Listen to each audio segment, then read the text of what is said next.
mouvement Sàmm Sa Moomeel te Cheikh Sadibou Ba jiite ko ma ànd ak délégation bu mel ni Modou Bassirou Thiam jógee Sangap ak Djibel Touré jógee Sangap ak Mass Touré ñëw fii tey si famille Amath Cissé bi nga xam ne il a rendu l'âme suite à un accident corporel boo xam ne si route nationale bi croisement Rahman di lu métti njabootu Sàmm Sa Moomeel parce que Sàmm Sa Moomeel comme ni ko baatam bi ni ñu koy déggee rek si wax ji mooy sàmm suñu moomeel te li suñu moomeel boobu dara rawul si bakkanu doomu aadama donc ñu ñàkk ko fii si Sabax mu doon lu ñu métti njaboot gi ñu ñëw fii pour partager ak ñoom méttit boobu d'une manière sociale ak vraiment dëfal leen wan leen ne lii lu ñaaw la loo xam ne waruñu ko bàyyee noonu moo tax mouvement Sàmm Sa Moomeel indi njaalam di waxaat famille bi na ngeen gën a dëgëral seen taxawaay liñ ciy gën a ñaawlu nag mu ngi jëm si autorité administrative yi d'abord en l'occurrence le sous-préfet de l'arrondissement de Médina Sabakh jéey ju am nii am si sa njaboot kenn gisul la xoolal kër gi benn borom kër bu dawoon jël jakartaam di daw dépense njabootam di ko xaar pour naan papa ñëw na tey nga privé cette famille là loolu c'est terrible c'est très dur njabootu Sabax ni xiiwaat suñu bët lii métti na ki nga xam ne tey c'est le premier magistrat de la ville de le maire de la commune de Médina Sabakh encore plus grave il a fait la sourde oreille devant cette situation taxawut fii jaalut taxawut njabootam te tey ñun ñëpp si njabootam leen ba ci man mi donte adversaire am la mais si njabootam la bokk mais gisuñ taxawaayam fii mais les autorités aussi judiciaires en l'occurrence le CB de Poste Kër Ayib nit ñàkk mu métti leen lool nga boole ci di leen dóor naan leen danaa leen tëj nous lançons un appel solennel au ministre de l'Intérieur au gouverneur de la région de Kaolack au préfet du département de Nioro ñun commune bu Médina Sabakh ñu ngi si naqar ak guddi gu ba setagul métti na njaboot gi ba fu métti yem te tant que il y a vie il faut qu'il y ait justice sur ça loolu moom amul sax dem te ñëw justice dina am si mbir mi ku li wolof day wax ku rabin ndëbin rey sa maam boo gisee lu ñuul foo nga yóox même tronçon bi jógee si croisement bi jëm Médina Sabakh un élève très brillant di jógee Kër Laayeen di jàngee ji Médina Sabakh doon espoir pour sa famille un douanier un agent encore un fonctionnaire d'État heurté ko ne man xàmmewu ma ko woon parce que il était en état d'ivresse ne golo laa ko tegoon tey ko affecté nañ ko mu ngi dund ak njabootam kii tey njabootam ko ñu ngi si ndóol ba léegi te mën na am sax xale boobu tey moo leen waroon a génn si situation boobu jusqu'à présent rien du tout mais trop c'est trop avec le feu Amath Cissé incha allah loolu du dem ñu ngi leen di wax nag ne ki def jëf ji ñu ngi lay ñaan su fekkee bëgg nga sa jàmm nu mu gën a gaawee na nga ñëw présenter say condoléances rien n'est encore trop tard njaboot gi daal mu ngi nii moom rek lañ yaakaaroon moo doon daw di ñëw tey heurté nga ko yàlla jaarale sa bakkanam si sa loxo moom lañ yaakaaroon mu bàyyi fa xale yi tuuti doo mën a demee noonu tëdd sa njaboot te on n'est pas profane en la matière mais lu métti dossier bi dafa am ñaari yoon am na procédure civile am procédure judiciaire procédure civile bi nag li ñu ciy gën a ñaaw mooy liggéey bi nga xam ne enquêteurs yi ñu ngi ko doon def en l'occurrence le CB de Poste Kër Ayib. Amath Cissé moo la suñu yaakaar lépp.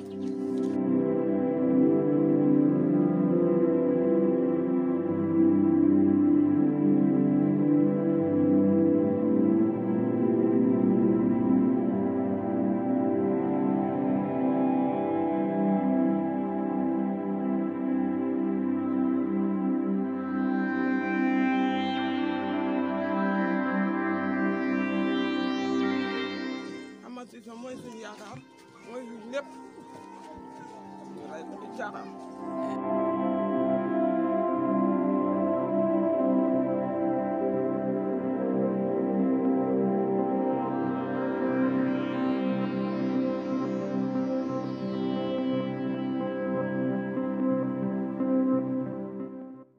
waaw kii mooy yaayam mooy Maram Camara mooy yaayam xol bi sax dafa fees ba li mu war a wax yëpp du ko mën a wax parce que moom moo doon léppam daal moo doon dem da ñëw da indi ci kër gi da ko fi fekk moom mënul dem fépp muy dem dañ koy dimbale kon li métti nag ci moom moo rek ki nga xam ne daf na jëf ji ba pare te moom mënta ñëw fii sax na ko masaw ci sa doom ji xel na de yàllaa ko soxla woon mais yàlla ci suma loxo la ko jaaree su waxoon loolu de mu mën a feex mais depuis boobu ba léegi ferut mënta wax sax jooy lay ne parce que nit ki loolu dafa métti nga rey doomam ba pare ne ci réew mi da romb dewee te ñëwoo sax na ko masa coono si gën di gaale loolu moom lu ko métti la te lu ñaaw la it waaw kàddu yooyu la waxoon ne moom dana ko ci sànni moom yaayam xolam nag dafa fees mënta parce que ñun mënuñ comprendre ku def jëf ji ñaaw ji même jour ñu libéré la ñu laaj ko bordereau d'envoi dossier bi mu jox ñu le numéro 9 ñu dem fële ñu ne dossier bi ñëwagul ñëpp ñi seen xam-xam màcc ne dossier boobu ak waa ji tëj ñoo waroon a wax loolu mosuma ko gis dossier bi rapport bi ak waa ji ñoo waroon a ànd ak monat ñu placé ko comme ni ko suñ góor gi waxee mandat dépôt defaale enquête ba xam kii dafa tàgg woon ak sagom wala yenn problème la ne seet niñ koy yolomale assurance ñun ba léegi mënuñ xam sax oto bi ban assurance moo ko assuré parce que assurance boobu buñ ko xamoon dañuy topp procédure civile bi mu taxawu njabootam dédommager leen procédure judiciaire bi nag loolu procureur moo koy wax kii lan la yeeyoo luñ ko war a daan ak luñ ko war a amande mais ba tey ñun mënuñ accéder si dossier boobu nous donnons nag un délai de 72 heures nañ xam ne buñ gisee lii ñu xam ne population bu sabax waxuma sax bu Passy mais bu sabax yëpp taxaw ne et Cheikh Sadibou Ba mu ngi seen ginnaaw di leen wax fi ñu teg seen tànk. D'abord la présence de tout le monde en vous remerciant d'abord de votre déplacement à Passy. Nous, la population de Passy dans la commune de Médina Sabakh, au département de Nioro, nous sommes vraiment au regret de ce qui s'est passé avec la mort d'Amath Cissé, mortellement heurté par un véhicule de 4x4 d'un élément de sapeur-pompier en provenance de Nioro pour Casamance, juste à hauteur de Darou Rahman. Nous en sommes désolés, vraiment désolés pour 3 raisons. La première raison, c'est qu'on constate que l'on veut passer sous silence la mort de ce dernier, ce que nous n'accepterons pas, nous poursuivons. La deuxième raison, c'est qu'on est sûr que le coupable, le responsable de la mort d'Amath est libéré parce qu'il est un agent de l'État, qu'il se traîne comme si de rien n'était. Ce qui est inadmissible. La troisième raison, c'est qu'il ne vaut à aucune autorité de la circonscription administrative de la commune de Médina Sabakh qu'elle se déplace à Passy pour au moins exprimer sa compassion à la famille endeuillée. C'est déplorable. Compte tenu de tout cela, qu'il est jugé nécessaire d'organiser ce point de presse-là, non seulement pour exprimer notre émotion, notre mécontentement face à cet désagréable événement, mais de le mettre au public, de le dénoncer à haute voix, que nous n'excluons pas de porter à l'attention des autorités en charge de la justice que toute autre chose que de la justice dans cette affaire de la mort d'Amath Cissé, c'est faire une entorse au principe de la justice qui nous est tous commun. Que le coupable, le responsable de la mort d'Amath Cissé,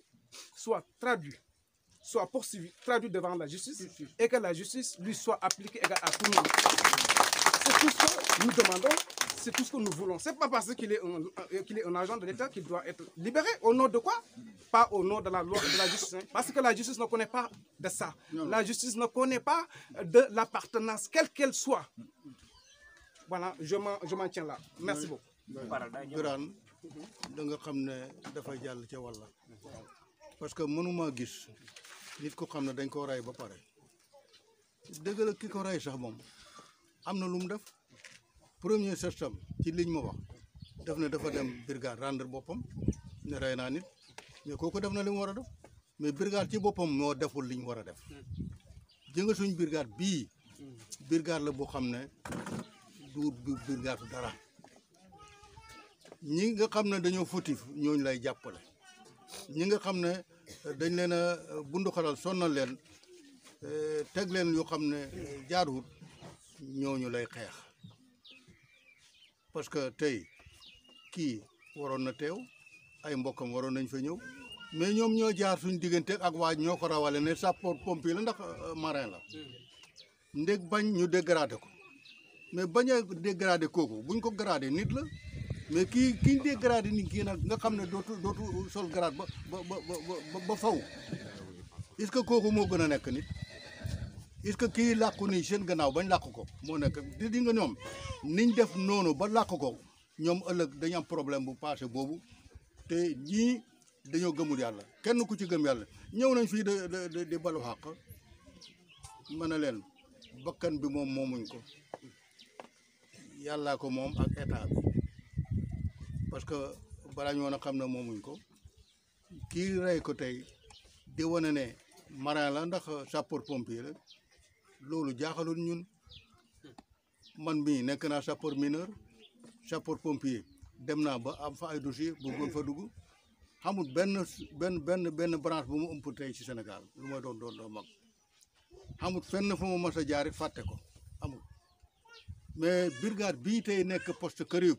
du brigade dara nañ ko fi jëlee waxuma ñu jëlee fi chef bi de ñun ñoo ko tabax ñoo ko sàkku ñun waa commune bi ñoo ko sàkku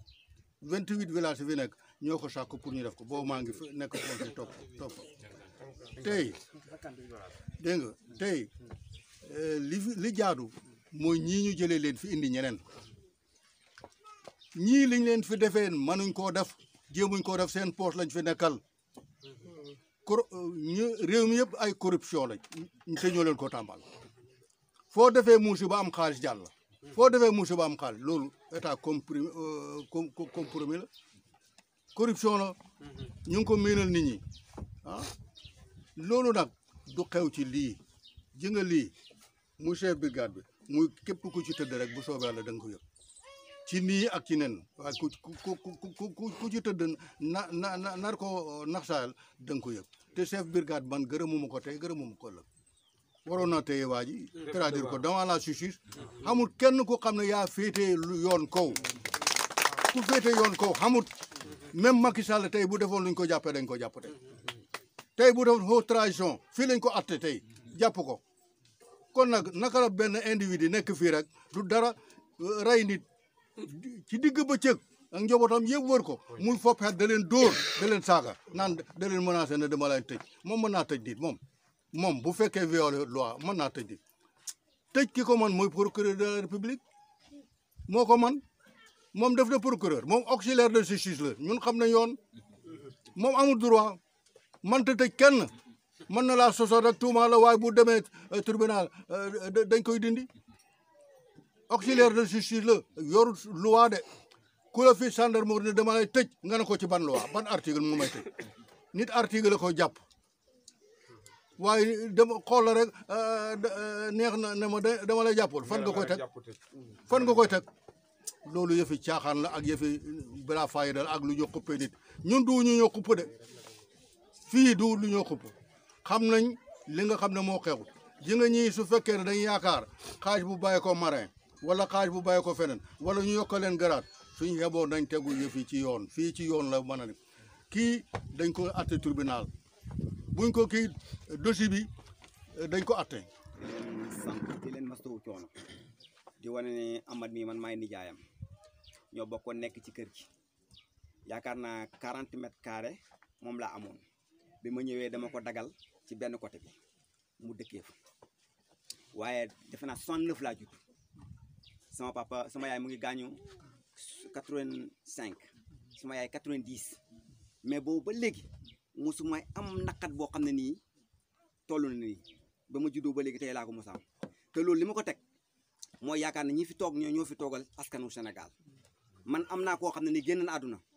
sama askan jog ñëw taxaw di jooy ñu leen di dóor ba leen menacé naan dama leen di tëj xam naa suma benn doomu yaay boo xam ne dañ koy tëj ndax loolu aw yoon la bu fekkee Sénégal loi moo fi nekk damay laajte ndax loolu moom aw na yoon wala awul yoon daf nañ ma ko man lu ma métti la nag aw ma nag doole aw ma lenn mais yàlla am na doole naqadina ma nag ba ca kanam yàlla. man maa gis naa benn waay boo xam ne dafa dem ba tribunal de daanul jinne dañ ko ne buñ la indiwoon ak tàdd bi sax tey ñu àtte la jë nga kii même bu nekkee Paris bu nekkee Angleterre bu nekkee Allemagne tribunal daf ko war a àtte li ci yoon def wax yëpp ñu def ko waaye du dossier boo xam ne dafa annulé. ki ko rey bi ma jëlee suma koor bi dem Nioro bi may ñëwee balaa may ñëw brigade fa laa taxaw suma koor bi ma ñëwee am na benn kiit boo xam ne dama ko waroon a signaloo ma ne ko léegi chef man nga may ma dem yóbbu suma niw bi suturaal ko amul galaas mu ne ma mënuma ko il faut nga dem Nioro ñu signé ko benn signature parce que yow li nga yaakaar nit du bant ca la ma wax mais ñoom daf nañ ne nit bant la parce que ki ko rey man gisuma ku bokk ci moom. te ñoo ko làq te ñoo ko làq wane na kon ndey ju seex la lu ñu def loolu lu mu métti la. mu ngi fi bàyyi nag jabar mu ngi fi bàyyi juróomi doom ak yaayam mënu dara lu mu def dañ koy dimbale ak ñaari rak ñu góor léegi nag état ñi ne fii dafuñ fi dara lu ndon ñu kese nag moom la. dañ leen fi affecté ñuy liggéey ngir seen poche mais nekkuñ fi sax ngir population bi man boobu la parce que fekkoon na fi nekk ngir population bi au moins dama naan jour bi décès bi amee bu fekkee mënu ñëw si naa ne lii dana métti day am ànd ak tàng-tàng bu ñu bàyyee ba deuxième jour wala troisième jour sa war nañu mën a ñëw bu ñu ñëwul ñoom sax délégation bi nekk fii di liggéey ci gouvernement bi war nañ ko mën a teg seen tànk mais kenn gisuñu ko fi. ñoom nag bu ñu yaakaaree ne waa ji nekk na marin ci li ma dégg parce que ñun gisuñ ko xamuñ ko faalexuñ ñu ne defe nañ ñun ay golo lañ waaye bu fekkee ay golo lañ ay goloom yi day daf leen xamul rek moo tax moo li teg golo waaye ñun duñ golo de man fi ñu war a jaar yëpp jaar naa ko man en 1964 laa incorporé service militaire sénégal def naa Dakar Bango fu nekk def naa ko dem naa Saint-Louis dem naa Thiès booba garde républicain moo xam police dafa amutoon ma def foofu service garde républicain ba ma fa bàyyee ko ñib si fii fu ne nag jaar naa fa xam naa yoon maa ngi jëkk a jënd droit public de ko lire maa ngi tegte la justice au Sénégal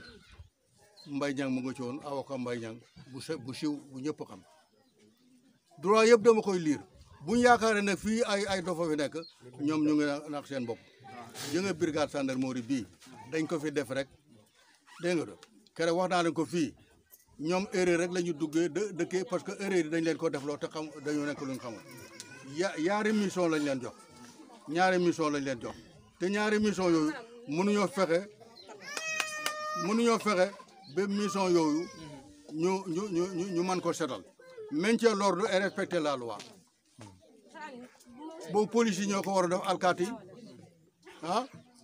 mais li ñu waroon def ñoom tey dañu waroon a wax ne Guinée Bissau song nañu moom mii ñu jël ko fi jox ko arme mu dem ca frontière ba loolu lañ ko fi def waaye su toogee nag ba de arbitre loo xam ne moom dafa dépassé compétence am il faut mu def ci erreur bu ngëp yat de dóor civil yi naan ku xam ne mbokkam a ngi dee mu tiim ko de jooy nga duggut yar da ko dóor mais xamoo sa liggéey. waaye nag bu fekkee bu ñu nit nar a néewal doole ñun dañuy tëdd noonu ñu yëg suñ kaw jàll dafa yomb duñ ko nangu ñëpp lay waxal nag du bàyyi Passy kese tund bi yëpp lay waxal man de xeex bi depuis ma téye ko ñu ne Amath ba tey kii moom ko tàgg te dama ko saaga sama buntu parce que góobu ko dafa maa bett maag moom ñoo bokk daayira ñoo bokk di liggéey bokk Passy bokk lépp bokk poste bokk Medina Sabakh muy daw ñuy gisante suñ la waxee xibaar bett bu mel noonu dafay métti neexul ci xol. kon lii du doon lu ñuy seetaan di leen wax nag ne nañ apporter justice leeral lii Amath yaakaaru gox la woon yaakaaru dëkk la woon daayira bi mu bokkoon dafa nekkoon poumon si dëkk bi doon ruuxu dëkk bi Amath taxawoon si taxawaay bu rafet tey Amath moom ñàkk nañ ana qui va le remplacer njabootam tey ñàkk nañ ko qui va le remplacer ñu bëgg a jël loolu yëpp gàtt ça ne passera pas te dëgg-dëgg ñu ngi jéggaluwaat njaboot gi kii di nijaayam di Barham lii du dara waaye bu ko defee paas yi ngeen di paas di dem ko ñëw mouvement sàmm sa moomeel ñoo leen jaalee lii di leen wax ngeen joxoon ñu ko soxna si masawul ñu ko métti na te nu mu leen méttee yàlla xam ne noonu la ñu méttee jéego yi ñu si def nii yëpp du dara lu dul pour justice am ñu ngi leen di jéggalu di leen wax ngeen muñ yàlla rek am doole te lii incha allah yàlla dina ko leeral ñoom du luñ mën a nëppal te lu mu ci laaj rek incha allah dinañ ko def dinañ dëgëral taxawaay ñu ngi leen di ñaanal gudd fan. waaw léegi nag ñoom su fekkee ñooy borom man-man ah ñoo xam parce que ñun Sénégal ñaar ñoo ko bokk dafa am musulman dafa am chrétien mais ñun ñëpp yàlla ji ñoo ko bokk ku rey nit ku ne war ngay mën a dem ganaar sax boo ko reyalee nit war ngay mën a dem na ko mas ci li ma gis man waaye lii tey su fekkoon Amath Cissé moo ko def gisatuñ ko ñun su fekkoon tey moo fel seen bokk gisatuñ ko naqari nañu ba ci kanam yàlla yéen état bi nag maa ngi leen koy dégg képp koo xam ne ni yaa ngi koy déglu man maa koy jàllee man maay nijaayam su ma doon jàpp sax dama tëj nañ ñëw jàpp ma tëj ma maa ko wax parce que mënu may bokk ñàkk ak naqadal dóor nañ samay nit bu ndoxatal nañ leen sama benn doomu nijaay sax dañ ko ne dañ lay yóbbu tam tëj la commandant bi ci boppam moo ko ne dama lay dem yóbbu tëj la ndax loolu lu aw yoon la mbéj ko ba mu daanu mu ne ko nañ ko def niñ def kii li may wax bu fekkee moom dégg nañ ko suñu ci amee luñ nañ ma woo ma wax leen ko nit ki da nga koy respecté buñ la fa indee ci tund boobu pour nga jël ñooñu téye leen moom moo gën am na lu ma ci gën a métti nag défendre kuy liggéey ci état bàyyi civil bi mais man dama naan civil bi moo gën a fort parce que bi nga nekk bu état yow civil woon te boo retraité da ngay delluwaat foofu kon ñun ñoo leen gën a fort ñoo leen gën a baax ñoom benn abs de temps rek ci la ñuy jaar léegi nag loolu ñu bëgg ñu ci sànni ñun def ñun ay xej ñoom ñu def seen bopp lu baax parce que man loolu laa jàppale sama bopp loolu ñoom loolu la ñu jàppee ñun yow nooy rayale ni ki paay nga am tëdd yaa ngi liggéey di jox sa famille ñu ngi lekk di dund nga bàyyi xale yu ndaw mu bàyyi leen foofu ñëwuloo yónneewula seet gisoo ku leen seetal sax nga tëdd nelaw est-ce que boo tëddee sa kaw la war nga tranquille bu fekkee nit kese nga ñi la jiite sax nekk ci tund bi sax bu ñu tëddee waruñu tranquille muy sous-préfet muy préfet muy mairie ku mu mën a doon boo tëddee waroo tranquille waroo tëdd normal mais nga tëdd ngay mën nga nelaw normal nit koo xam ne ko fàdd mu dee sur le coup ki ko fàdd jógee ko droit am kim rey nekkul ci droit am bu fekkoon da ko fekk am ma taxaw ci côté bi mu positionné konoon ñun duñu am te luñu wax kon ñoom raxas nañ dossier bu yàgg waaye nga traversé ñaari yoon nga romb sa sens ñaari yoon rey nit ki ci àll bi nga ne loolu kenn du ko wax fan nga ko teg yow yaay kan ba léegi man ki ko rey gisuma ko bokk ci moom ndax loolu lu aw yoon la ndax Sénégal loi doxu fi kon lu ñaaw la tund wi yëpp ñu ngi koy jooy képp koo xam ne jullit nga ku dow julli sax yaa ngi koy jooy parce que lii mooy ndey ju seex ñun xamuñ mënuñ xamuñ doole ñu ne nañ ñu not jàll te du benn yoon du ñaari yoon ñoom liñ fi nekkee dama yaakaar ne askan wi leen fa waroon a nekkal mais nekkaluñ fi askan wi seen bopp leen fi neyal parce que nit ki su xamut nga giide ko waaye ki nga xam ne xamut ba pare nga ñëw di ko sëlmal waaye nag bu soobee yàlla luñ ci war ñun dañ ko def waa ji nag moom ñun fi ñuy def comme gisuñ ko ñoom ñoo ko làq parce que dama yaakaaroon ne ñun bu ñu amee corps bi ñu ñëwee taxaw ci gendarmerie dañu waroon a wax ne ñu waajaa ngi nii ñu ñëw rob suñu waay moom bu amee délégation war nañoo ñëw ne sigil ndigaale parce que tey fii la suba fee la moom sax xamut waaw waaye nag kañ na ñoom loolu leen gis doole jooju leen jaay. kii nañ ko fi jëlee indi beneen chef brigade bu fi nekk nañ ko fi jëlee indi beneen chef kii da doy na yàq lim ñu yàqal bari na ñun suñu nduuru naa bi jàpp nañ suñuy xar ak suñuy bëy rey leen fees leen ba pare jaay yàpp ko ñu dem fa mu rawale ko fii ci dëkk bi fii ci dëkk bi loolu def na ko ci réew mi fi mu ne nit ñee ci des ku rey nit mu làq la ëllëg dina ñëwaat lu gën a métti lii man tiim naa nit suñu kër ñu jam ko paaka mu dee ba tey ku ko rey jàppaguñu ko ñeenti paaka lañ ko jam xale séeréer maag moo bokk kër muy yenn ay saako di nekk di liggéey alaaji magay ñu rey ko ba léegi jàppuñu ki ko rey ñun fan lañ nekk léegi lu ñu bëgg a jàppee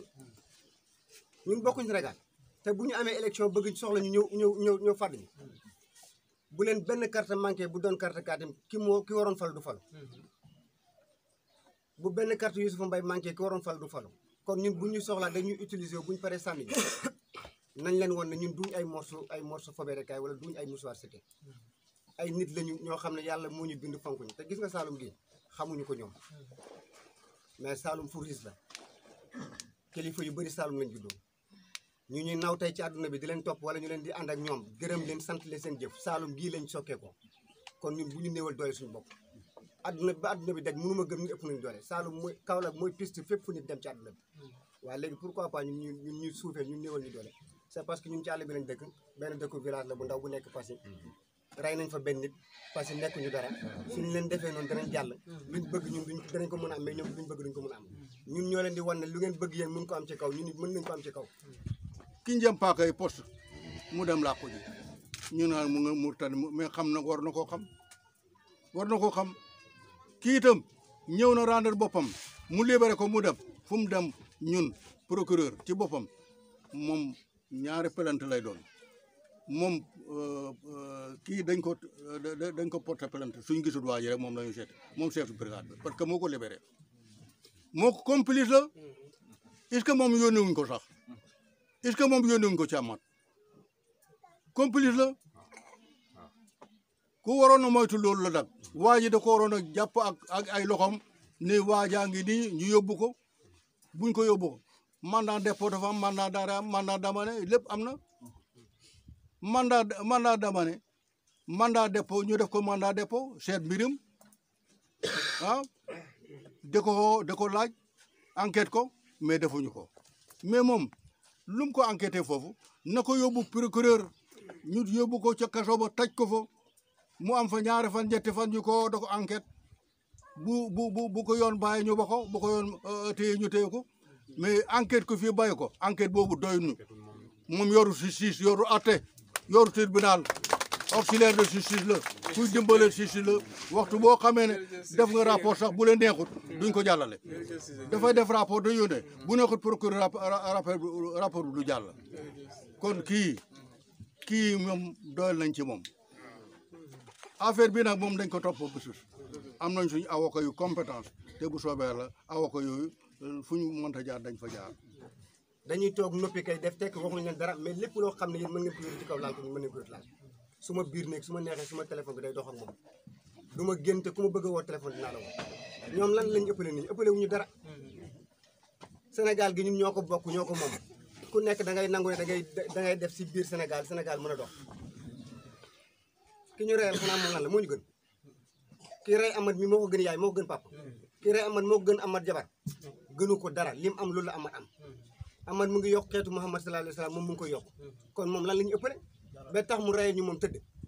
ñu nekk ci gannaawam yëpp lay lance appel bi ku mën a doon sa loxo tax ji da nga ko gis billahi wallahi taalaay gënuñu waaye ëppale wuñu dara yéen dafa métti trop dafa ñaaw man nag du ma bàyyi tey du ma bàyyi gis nga balaa may bàyyi dafay leer dossier bi dañ ko teg ci table mu leer dëggul kër bi ñëw ko man maa moom ñoo ànd bi ñëwee bàyyi si lu ma njëkk a lay gendarme dama ko ne ana waa ji mënuma loolu sa waay sa problème newuti ma ne ko di la sama problème newuti man naa gis waa ji rek man su ma ko gisee ba xam ko xammee ko mënuma déedéet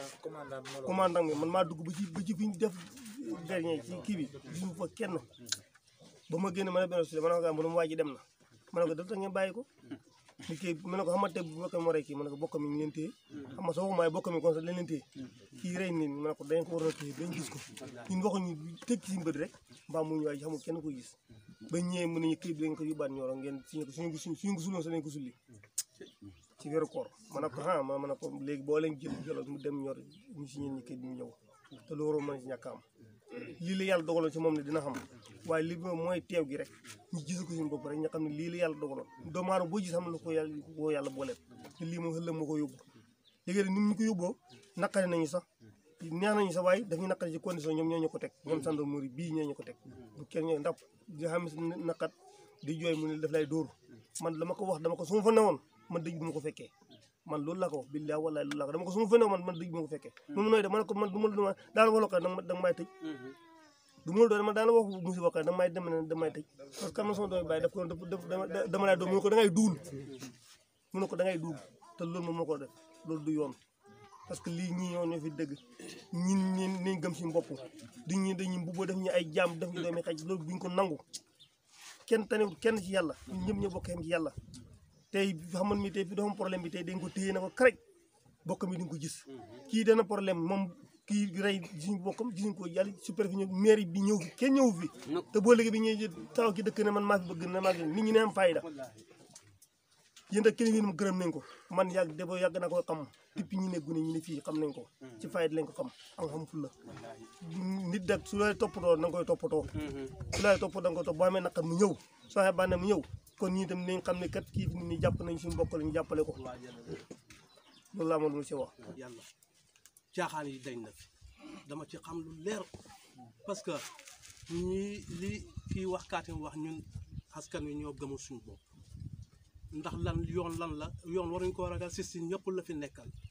lu tax man li ma gis Sénégal kuñ rey ni ganaar lañ laay def jàll rey jàll fàtte la loolu nag ñun askan wi li kaatim wax ñoo ci war a teg suñu bakkan xeex ko lii nag ndokk ba nga xamee ne xam nañ moyen tey Cheikh Sadibou Aïdara ñii ñu ngi koy ñaanal yàlla gudd fan man da xam naa li muy liggéey ci gox bi de parce que ku mel ni moom suñ ko xamoon ñun suñ gox bi njiit li baaxut danaa ko wax ragaluma ci dara amuñ njiit bu baax seen intérêt rek lañ fi nekkee ku baax ñu sànn ci yow xeer yoolu yëpp yëg naa ko Cheikh Sadibou mi amul luñ ko dul wax te moom dëgg rek moo ko fi tax a jox gox bi lépp lu fi ñagas moo koy toppatoo ko loolu nag moo tax ñu bañ ko parce que Sénégal bëgguñ kuy wax dëgg kuy mëfal dëgg lañ bëgg justice bi nag lii rek moo yàq réew mi yëg naa comme li Katim wax ni am na ñu fi reyal ñu bëri ñu xam ne comme ganaar lañ leen a def rek fàtte nañ lii nag am nañ moyen ragaluñ de xam nga ñun dañoo amul xam nga ñun jànguñ mais xam nañ yoon waaye nag soo xamul doole doo mun a xeex moyen soo ko xamul doo mën a xeex moyen bi nag mooy lii Sadibou jox nañu moyen yéen ñi jàpp ngeen ci léegi nag comme li Katim wax nañ ko topp ba mu sës buñ dul xam dara nañ ko yébaane ba àddina bi yëpp man lii laa xamoon ci li may wax naqadi na ma war a ma naqadi na gox bi yëpp comme ni ko Katim waxee waaye nag ñu ngi leen a sant comme jox ngeen ñu fi ñuy teg suñu tànk kon nañ ko war a topp ñun ñëpp population bi yëpp nañ ci ànd teg ci suñu bakkan lii man rek kàddu yi rek laa cee wax xamul leneen lu ma cee wax maa ngi leen a gërëm di ñaanal Cheikh Sadibou ne ko ñu ngi gannaawam tey gannaawam xëllëg qui nous vient ici. On est vraiment content de votre présence ici, mais aussi la mobilisation. Toujours, nous devons habituer à exprimer devant le média quand nous avons des choses qui sont injustes. Parce que le Sénégal, ça nous appartient nous tous. Ici, dans la zone, notre problème, c'est que quand on a des problèmes, on préfère de garder le silence que d'exprimer.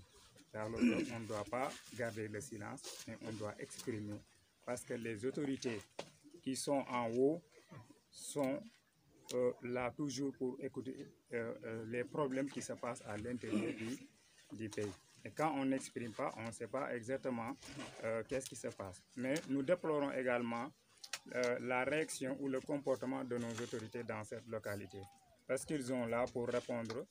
donc le besoin ou la préoccupation des populations qui sont ici.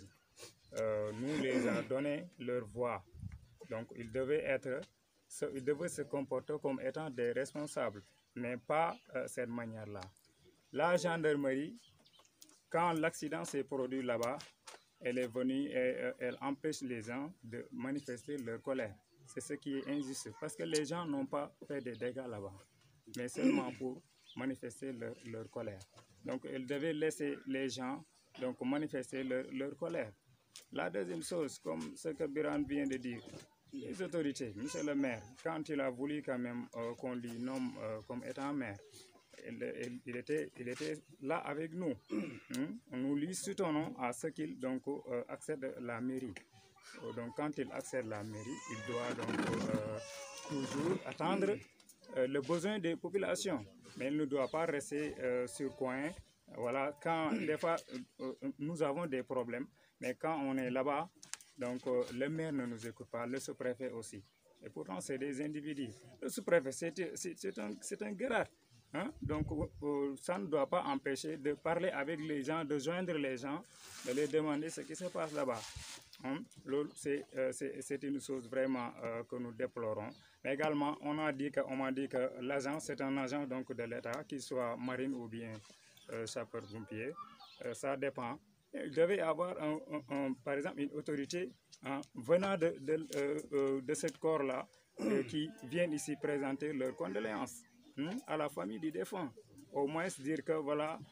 nous partageons cette douleur. Mais on n'a jamais vu donc une autorité qui nous vient ici pour au moins présenter des condoléances et demander des exécutions. Maintenant, la loi est là, elle est pour tout le monde. Donc, nul n'est au-dessus de la loi.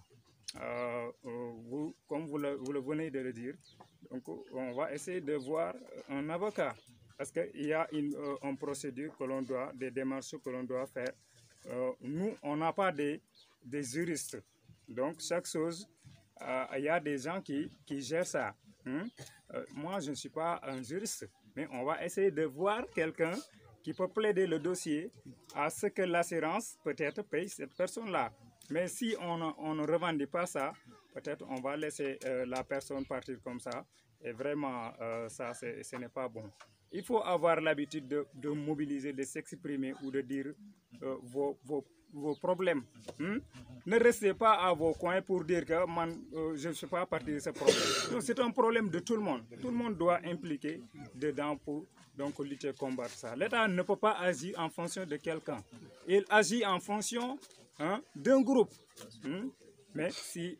vraiment, c'est pourquoi je salue à votre présence. Nous, on a voulu faire ça depuis le début, mais n'ont pas les moyens pour le faire. Parce que ça demande quelque chose. Mais si j'avais mes propres moyens, je vais le faire. Sans problème. Donc, je vous remercie le fait que vous venez ici pour nous soutenir à ce que maintenant ce message puisse passer vers les autorités de notre, donc les autorités étatiques. Je vous remercie une fois de plus. Ama Cissé mii nag suñ doom la man de yumpaañam la waaye ku ñu fonkoon la ku ñu yëgoon la ku xoyofoon ci ñun la it te daan ñu ne nekku it lépp luñ xam soxlaan ci moom rek dañ ko am luñ ko sant danañu ko defal ko xamoon teewaay it ci nijaayam nii da baraam bii la amut ak ci kenn soxla pour toppatoo ak njabootam ak ay kilifaam ak jabaram dara manqué wutoon lu mu xam jox jabaram lu mu xam jox njabootam lu mu xam jox yaayam